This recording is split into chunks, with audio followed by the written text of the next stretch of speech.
Hey folks, back again. Last night, I think the last video I had, I was telling you guys I was going over to play some pickleball. It turns out we were playing for a championship and we got it. We had to play two different teams to get through it. It was something called MLP, which I had never done before. But I had to fill in for a friend of mine and luckily I was able to do it.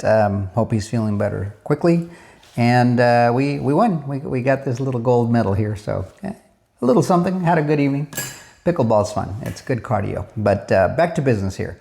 Over at Ripple Swell, they made this announcement, and I made a comment last night saying that this was mentioned by Brad Garlinghouse and by the people over at MasterCard, and that MasterCard would be upgrading to Ripple.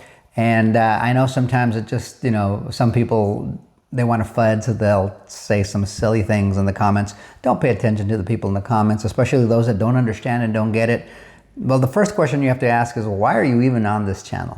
In your mind, don't respond to them. They're just looking to create FUD. They want to reel you in and get you talking in circles. Don't do it. If they're foolish enough to want to take the time to make a comment on a feed that focuses on a digital asset in which they have no interest or feel unsure about, then why do it? I mean, you won't ever see me making comments on a Solana or an Ethereum or a Bitcoin feed. I just ignore them altogether. What for? I mean, if I really don't feel sure about them, and I don't, why would I invest my time in there? I don't. So when you see them doing that in any channel where it's focused on a digital asset like we do here with XRP, they're just here to cause FUD. So please, don't DM them, don't talk to them. They're just here to create FUD. However, let's bring some receipts here. This here is Ripple making the announcement from Swell that we're collaborating with MasterCard, WeBank, and Gemini to introduce RLUSD settlement on the XRP ledger for fiat credit card payments. Starting with the Gemini XRP credit card, we heard about that a few weeks back. This initiative sets a new benchmark for institutional efficiency, enabling faster, compliant, and more transparent settlement within the traditional finance. The future of payments is here. And then MasterCard went ahead and made a comment to it, also replying to Ripple and Gemini, and they said excited for what's ahead. Well, pretty cool. And CoinDesk also reported it. They said Ripple has partnered with MasterCard, WeBank, and Gemini to pilot credit card settlements using RLUSD. And remember, every RLUSD transaction that occurs on the XRP ledger needs XRP to execute the transaction, thus increasing the need for XRP and its value. And that brings us to the video that I want to share with you here. Smoke's reporting that MasterCard is being upgraded to Ripple and da-da-da. This is where I got it from. This is what I'm telling you. And the guy here is, I believe, from MasterCard, and he's telling you what's going on here. So here you'll see, and I mean, you may be able to zoom in a little better than me. But that's your traditional finance rails. And over here, the upgraded digital version, you're going to see Swift is on the traditional, on the old system, and Ripple, and you're going to see them on the right over here, is the new digital system. That's the upgrade, guys. It's not an assumption. It's what's going to happen.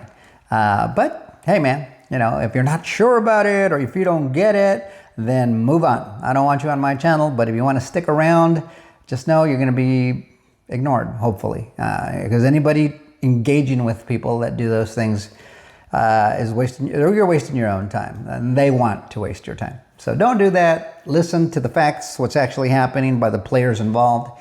That's what matters. And if you can look at that and think critically, then you can make a better investment decision, which is what we're all about here. We're just about talking about what's going on. Think about it as a group chat, because I'm no specialist. I just happen to have spent a little more time looking at this, and maybe I can help point you at things that might help you move forward as you're learning, as you try to shorten your learning curve. So let's take a look at the video and check it out. Let me know what you think in the comments. Like, share, subscribe, and bookmark. And we'll see you guys on the next one. Till next time, adios amigos, and pickleball strong, baby. Many use cases now, very successful investment use cases. And I won't go through these in detail other than to say very briefly that there are good reasons why a lot of value is being captured. So if you look at number one, as I already mentioned, we need infrastructure to allow for the digitalization of finance and commerce, and that's being created by companies with names like Anchorage and Fireblocks and Kraken and so on. And these are digital custodians or wallets or marketplaces, and we're investors in all of those, are ones that we show as examples here. In terms of monies and commodities and assets, the same thing is true. We're taking things like SWIFT or Visa or MasterCard, and we're upgrading them into digital equivalents, which have names like Ripple or Yellow Card. Ripple. We're digitalizing monies like the US dollar into things like Tether and Circle, and we're an investor in Tether and Circle as well. At the commodity level, we can take gold, and you can buy and sell gold physically or through derivatives like ETFs.